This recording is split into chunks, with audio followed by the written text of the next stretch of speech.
এই টেলিভিশনে যে ধ্বংসযজ্ঞ আমি দেখলাম, এটা কারো পক্ষে সহ্য কর না। আমরা অনেক রক্ত দিয়ে স্বাধীনতা পেয়েছি, দেশটাকে গড়ে তুলব। এদেশের মানুষ বিশ্বের দরবারে মাথা উঁচু করে চলবে।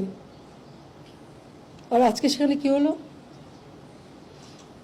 আজকে সেই সম্মানটা ধুলায় মিটিয়ে দিল নিজেরা, ক্ষতিকার হলো।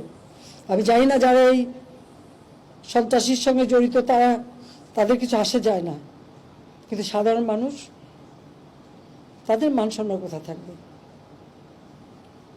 আরো দুঃখের বিষয় হলো, লন্ডন থেকে নির্দেশ যায় যেখানে যেখানে বাঙালি আছে সেখানে সেখানে আন্দোলন করতে হবে। আর এই আন্দোলন করতে যে তাদের অবস্থাটা কি? লন্ডনে আমাদের আওয়ামী লীগের উপর হামলা করলো, সেখানে পুলিশ এসে ওই বিএনপির 3 নেতাকে গ্রেপ্তার করেছে। ইউএইতে